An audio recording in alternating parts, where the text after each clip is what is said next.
Okay, hello everyone, I am the main Brony, and I'm sorry for any background noise. We're kind of getting weird feedback at this point from my iPod, I don't know why. But anyway, please welcome a close friend of mine, not that close, my good friend. Hi. Yeah, she doesn't want to divulge her name at this point, so, I'll come up with a good one later. Yes, she still has to come up with an alias.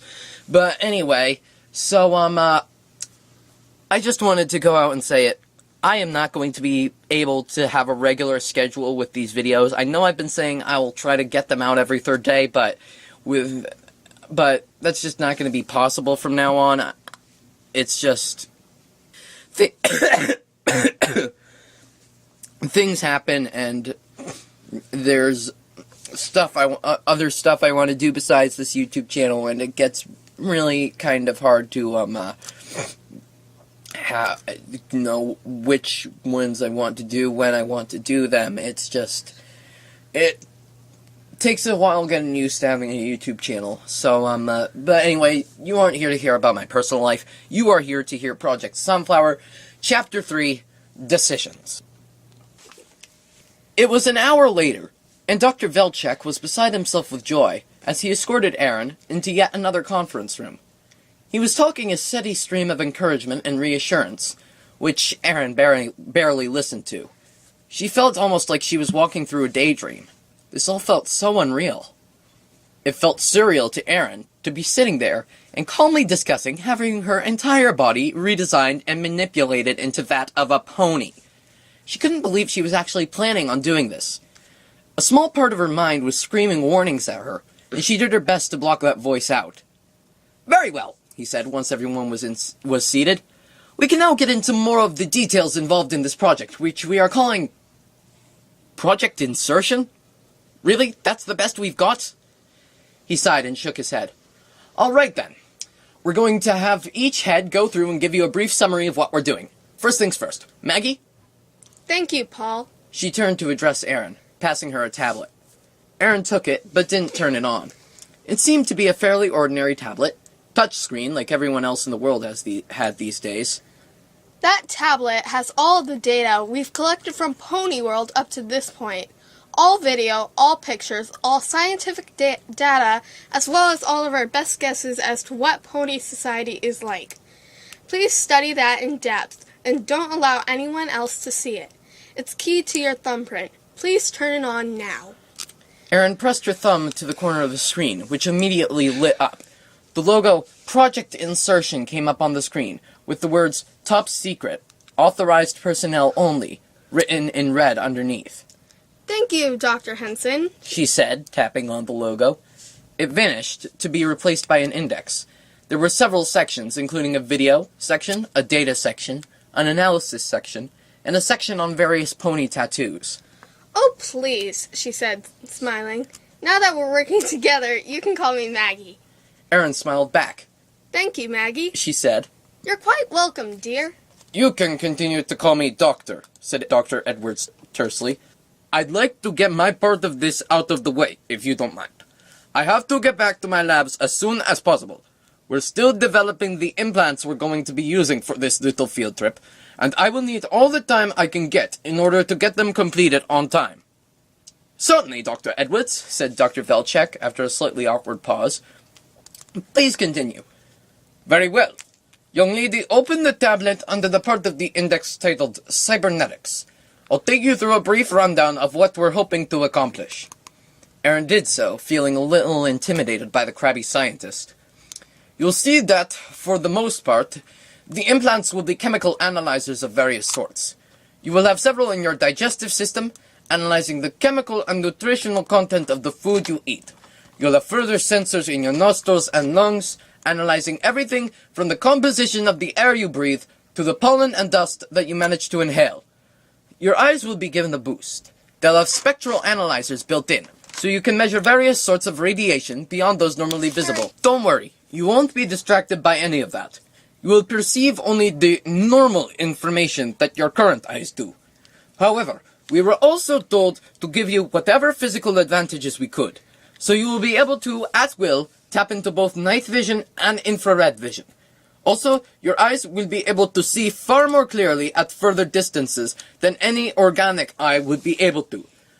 You'd be able to read a postage stamp from a mile away if you wanted to do so for some reason. Keep in mind, though, that this focus will make you extremely far-sighted until you return your eyesight to normal. Your ears will be much the same. They will pick up and record sounds far outside your normal range of hearing, but they won't pass on anything too far outside the normal range. Once again, though, you should be able to focus your hearing to an extent that you'll be able to hear far beyond what any animal is capable of without augmentation. There is also information storage and retrieval, and a communications array. You will have a data storage device implanted in your body, and whenever we can, we will open a window to download the data you've collected in order to analyze it here. Also, you will have a microphone built into your jaw and a small speaker in your ears. This is in order to give us the ability to communicate with you while in the field so that we can give you instructions if needed. Dr. Velchek broke in at that point to say, "In addition, we're asking that you keep a log. Just speak normally and the audio sensors in your ears will pick it up and record it. Include any thoughts you have on the ponies you meet, the society you've come in contact with, any feelings or intuitions you might have, that kind of thing." Yes, Dr. Edwards said, sounding annoyed. "All that touchy-feely stuff that apparently we won't be able to discern for ourselves as we go through the data. Now, if you don't have any questions, I'd like to be on my way." Yes, actually, I do have a question. Erin said, trying to ignore Dr. Edwards' grumbling. Is there any way I'd be able to turn the recorder off for short periods of time? Dr. Edwards looked at her as if she'd asked him to pull a rabbit out of a hat. "Why," he said after a moment, in a voice made of icicles, "in the name of all that's holy, would we ever make it so that the recorder could be turned off?" Well, sometimes a girl wants some privacy, you know? Erin was blushing. "My dear girl," he shot back condescendingly, "if you want to have some hanky-panky with the local stallions, I'm sure that's your own concern, but don't—" No, God, no, are you kidding me? Erin was now beet red and mortified. I was talking about normal things like having to go to the bathroom or whatever. I don't want you guys watching that. Good God, you thought I was talking about sex? What's wrong with you? There was general laughter in the room after Erin's outburst. Only she and Dr. Edwards weren't laughing, Erin because she was too angry and embarrassed, and Dr. Edwards because he was affronted. "My dear," he said once the laughter died down, "if you think that I'm going to cater—" Oh, Tom, just do it, okay? Dr. Henson broke in. It's not that big of a deal, is it? Just put a pause function in the recorder and have it auto-restart after 20 minutes if she forgets to turn it back on. Or something. Are we seriously going to compromise our research in order to cater to the whims of this girl's modesty? Dr. Edwards snapped back. "Tom," said Dr. Velchek in a reasonable but firm tone, "she's agreeing to undergo the most radical body modification and surgery ever attempted, and then be the first human ever to be sent to an alien world. I think a little catering to whims is the least we can do to make it easier on her." Dr. Edwards glared around the room briefly and saw that he had no allies there. "Fine," he grated. "I'll do it. Now, if you'll excuse me, these further modifications will take even more time and even more of my attention. Good day to you all." And with that, Dr. Edwards stormed out of the room. Erin breathed a sigh of relief. She really didn't like that man. After a moment, Dr. Velchek spoke again. "He's really not a bad man, Erin," he said softly. "He, like many of us, is just under an ungodly amount of pressure. Ordinarily, he's about the most even-tempered man you'd care to meet." Erin nodded mutely, still upset from the earlier exchange. Dr. Fisher was up next, and Erin, with some difficulty, turned her attention to him. She rapidly forgot about the antagonistic Dr. Edwards as the kind-sounding Austrian man spoke. "Like Dr. Henson, Erin, I would like you to call me by my first name. We're going to be working together for a while, after all, and a little familiarity will go a long way towards making things go smoother. So please, call me Herman." Erin smiled and replied, "Thank you, Herman." "Of course," he said, smiling.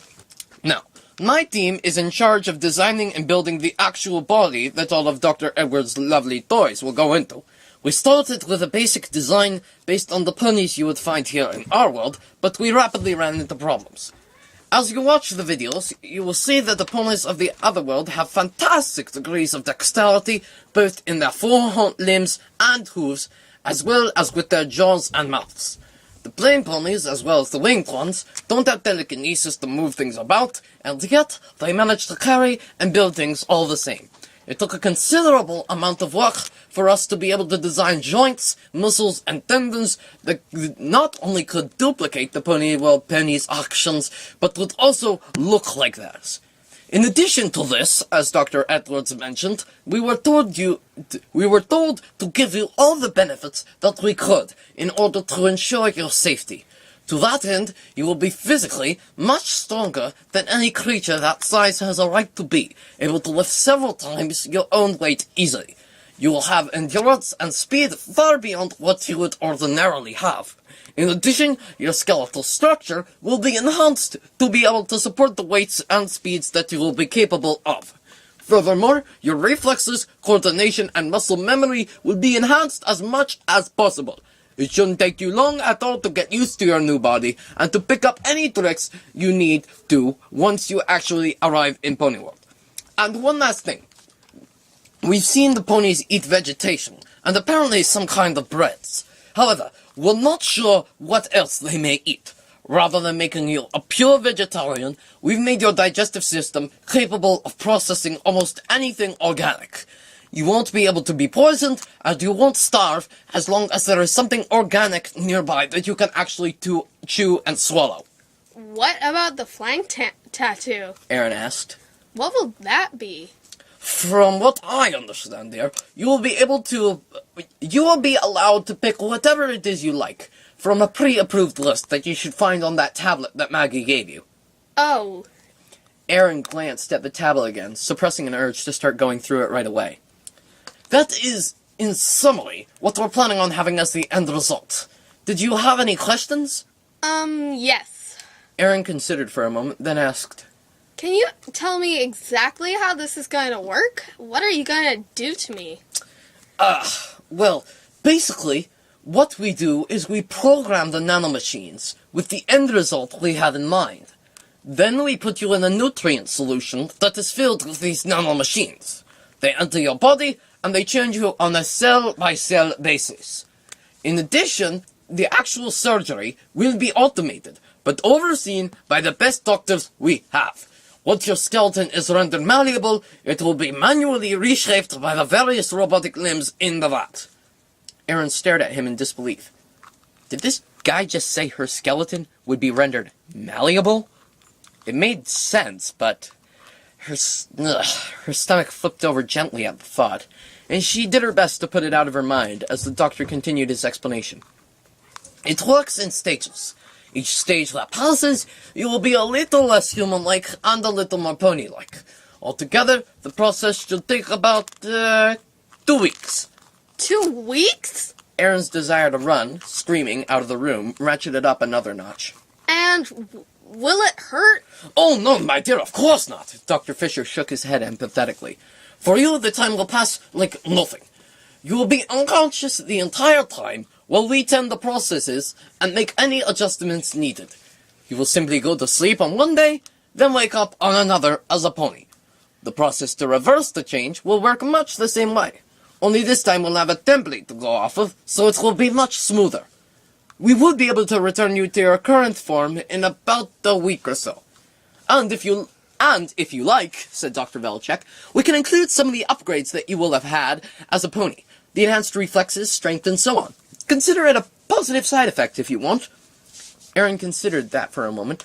It would be kind of cool to essentially be a superhero when she got done with this. I'll think about it, she said. Well, that's about it for the presentations, Dr. Velchek said. Did you have any other questions? It turns out that she did. The conversation lasted another hour or so, as Erin came up with question after question. How long was she going to be in Pony World? As long as it took, but no longer than a few months. What if they couldn't bring her back? That wasn't even possible, she was assured. As long as they had the equipment and the harmonics wavelength, they could tune into Pony World and eventually find her using the implants she had in her new pony body. What if something happened, and she ended up dead or worse than dead, either from the procedure or from other unforeseen circumstances?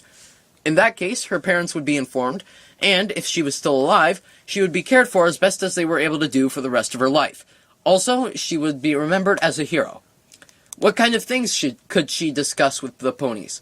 Could she mention humans? Under no circumstances was she to mention humans, or the plans to migrate the human population to Pony World. Her mission was not diplomatic, it was to gather information. That may change, she was told, but it wasn't up to her to bring up the subject without authorization. When would the actual ponification process, for lack of a better word, take place? At the end of the week, in about 4 days' time. And finally, the meeting wrapped up. Dr. Velchik told her to study up on the information on the tablet she was given, and she was reminded once again not to share the information on it with anyone who wasn't currently in the room, or Dr. Edwards, if she thought she could get a civil word out of him. Once again, Dr. Velchik escorted her back to the dorm she was staying in, the whole way heaping praise on her for her bravery and strength and courage, telling her that she would be remembered as a hero for as long as humanity survived. "So it's important that we make sure that humanity survives, right?" he said, laughing as they approached the door. Erin joined in, laughing weakly, feeling completely overwhelmed and in shock. Dr. Velchik took her hand in both of his and shook it solemnly. "This is important work, Erin. You'll see. You're doing a great service to your species, and I thank you most sincerely." Erin managed to mumble something in return, and then stumbled through the guarded door back into the dorms. Richard and Adam were still sitting on the couch, though now they were watching a football game on one of the big screens in the room. Adam grabbed the remote and muted it. "Wow," he said. "I wasn't expecting to see you again, at least as a human. Aren't you supposed to be a pony now? Or did you chicken out?" I didn't chicken out, she said as Richard sniggered. "Honestly, they were supposed to be college students, scientists in training. Do they have to act like our little brothers?" It's going to take a few days for them to get ready, and in the meanwhile, I have to study. "Oh, okay, fine." He stood up and walked over to her. "Erin, I'm sorry I made fun of you. I really, honestly think this is an amazingly brave thing you are doing. Crazy, but brave." He held out his hand, and after a moment's hesitation, Erin shook it. "There are about 8 rooms here, all pretty good-sized. No doubt they were hoping for a lot more in the way of volunteers, but we're the only ones they got. Go ahead and find the room with your stuff in it. They moved it all in while we were stuffing our faces with cake earlier. And if you don't like the room they gave you, go ahead and move into any of the empty ones." Sounds good. Thanks, Adam. "No problem," he said, waving as he walked back to the couch. Erin went to look for her room, and heard the volume come back on for the football game. She found her room on the 3rd try, one of the doors being locked, which she guessed belonged either to Richard or Adam. The room itself was, as Adam had said, very large. There were 4 single beds in it, a large video screen on one wall, and a desk by each bed. Her belongings were stacked by the foot of one of the beds, and Erin decided on a whim to claim that bed as her own. Suddenly exhausted and beyond rational thought from the stress brought about by the day's events, she flopped down into the bed, intending to rest just for a moment. She was sound asleep less than a minute later. The next few days passed by, and Erin tried her best to focus on the materials presented. She watched every video multiple times, trying to get a feel for how the ponies interacted with each other. It seemed really relaxed and casual. She read the reports, noting with interest that the makeup of the air was similar to Earth's almost to an astonishing degree. Gravity was slightly weaker, though, which might help to explain a little about why the winged ponies could fly. She listened to the one audio snip that they had of ponies talking over and over again. It was amazingly perfect English, with no discernible accent.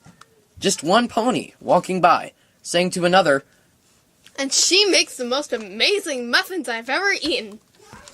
"Okay." So ponies baked, and apparently they had muffins. Pony bakers. Who knew?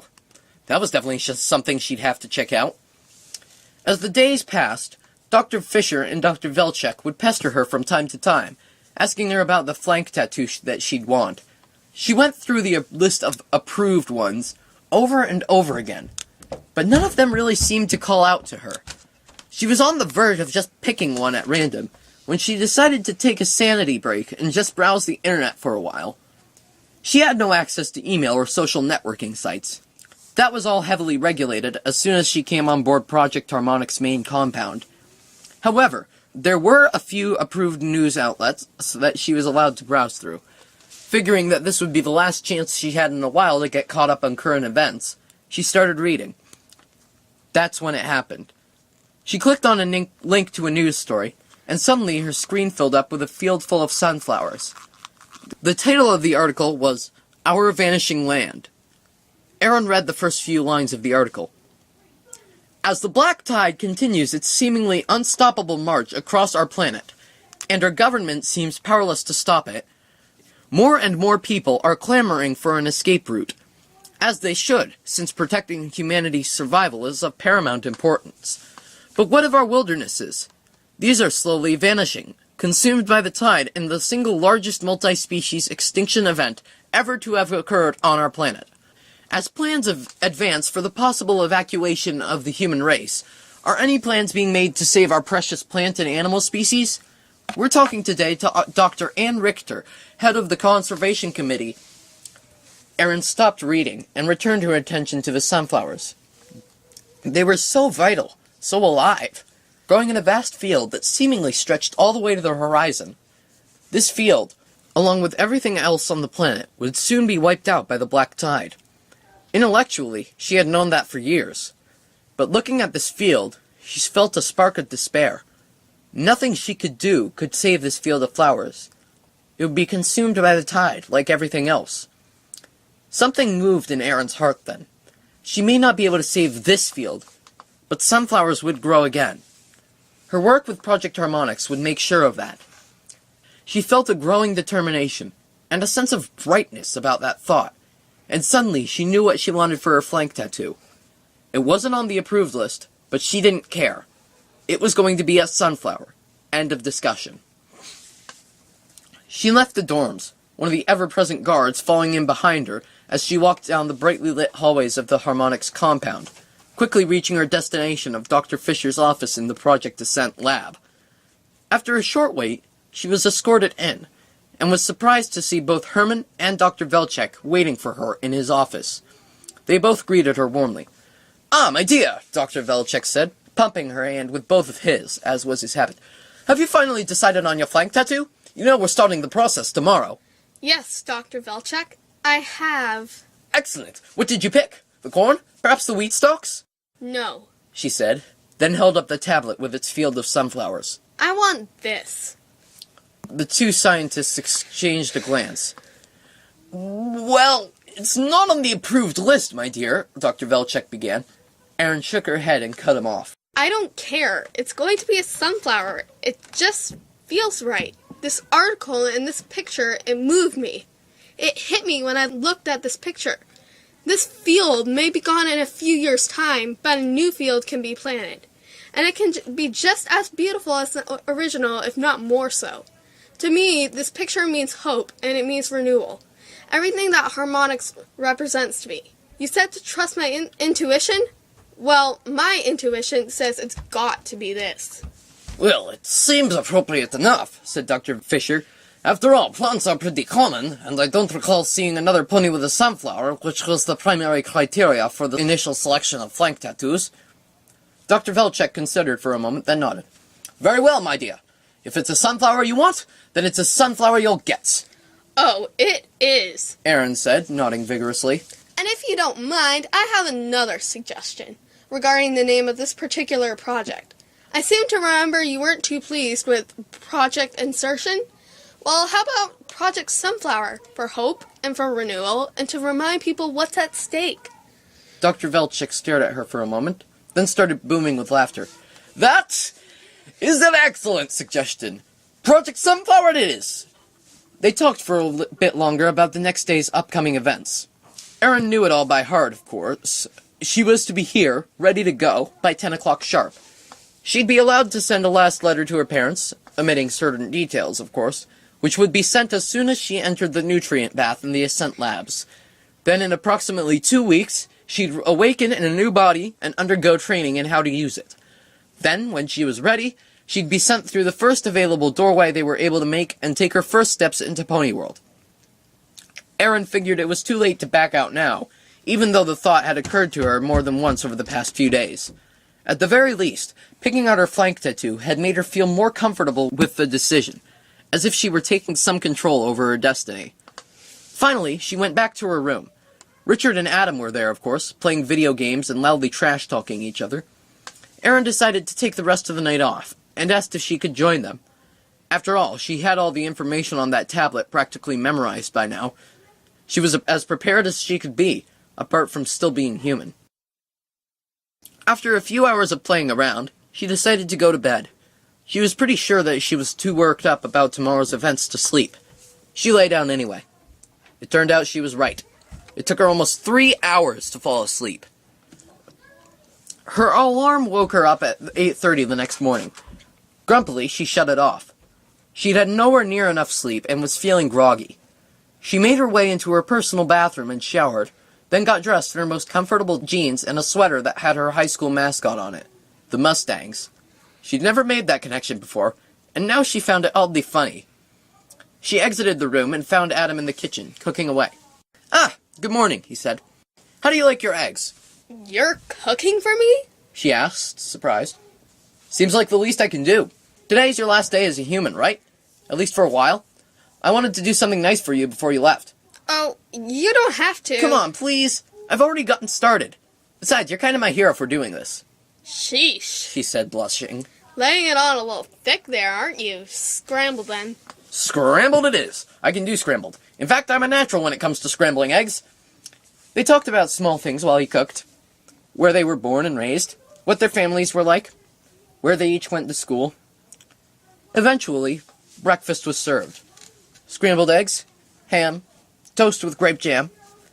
Erin stared at it for a moment, realizing this was the last meal she'd eat as a human for, most likely, months. "Is everything okay?" Adam asked. "It doesn't look that bad, does it?" No, it looks good. Erin said, shaking herself out of it. It was very sweet of you to cook for me. Thank you. "Not a problem. I really like your cooking." He looked down at his own plate, and Erin noticed with a shocked thrill that he seemed to be blushing. A thrill and a slight bit of amused annoyance. Now is when he starts opening up? The morning she's going to become a pony? Wonderful timing! Erin smiled, then dug into her meal. The eggs were a little rubbery. The toast was slightly burned. It was one of the most delicious meals she'd ever eaten. Richard came out of his room as they were finishing up, yawning widely. "Hey, where's my breakfast?" "Make your own breakfast, you lazy jerk," said Adam, good-naturedly. Richard started whining, in the overly dramatic fake way that he had when he thought he was being funny. Adam retorted that if he wanted to have breakfast made for him, he'd have to go volunteer to be a pony as well. Erin smiled as the boys fake fought for a while. It was distracting her from the clock, which was good. When it reached 9:50, she decided that it was time to go. She said her goodbyes to Richard and Adam, both of whom hugged her.